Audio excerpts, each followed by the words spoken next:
Municipal commissioner मोमिना बर्ड टाउन सैयद जैन अली शाह ने कहा है कि मोमिना बर्ड टाउन के पास और प्ले ग्राउंड से कब्जा खत्म करवा के नौजवान नस्ल को सेहत अफसर माहौल की फराहमी और यहाँ के रहने वालों को सेहतमंद माहौल की फराहमी हम सब की मुश्तरका जिम्मेदारी है, वो हम फराम कर रहे हैं।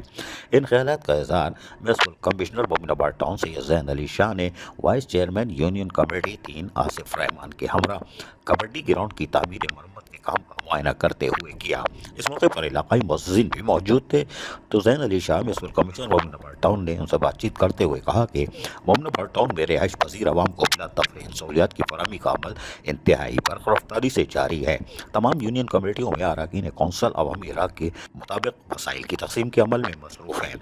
मोमिना बर्ड टाउन की इंतज़ामिया का अज़म है कि सेहत, तालीम, खेल कूद और दीगर सहूलियाती वसाइल की फराहमी को, जो कि अवाम की बुनियादी हक़ है, इन वसाइल को अवाम तक मुनसिफ़ाना अंदाज में पहुँचाए। इसके लिए तमाम तर मुमकिन इक़दाम को बरक़रार लाया जा रहा है। आज कबड्डी ग्राउंड की तामीर के लिए यूसी के वाइस चेयरमैन आसिफ रहमान की अनथक काविशें और तमाम उम्र की यानी तमाम जो बुजुर्ग अफराद होते हैं उन सबको, नौजवान जो जोश व खरोश देखने में आ रहा है, वो काबिल रश्क है।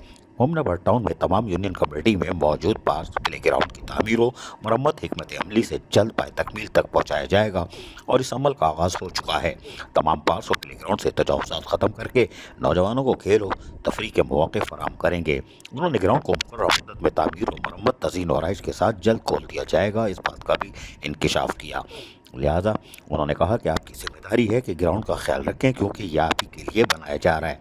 ठेकेदार को पाबंद करते हुए कहा कि तामीराती मटेरियल में कोई लापरवाही बर्दाश्त नहीं की जाएगी, लिहाजा मियारी मटेरियल के इस्तेमाल को मुमकिन बनाया जाए। अजीज़ आरिफ, KBS बलियाती न्यूज़, कराची। ऐसी ही खूबसूरत वीडियोस फ्यूचर में हासिल करने के लिए रेड बटन पर क्लिक करके और बेल आइकॉन को प्रेस करके हम सबके सब्सक्राइबर बनना मत भूलिए।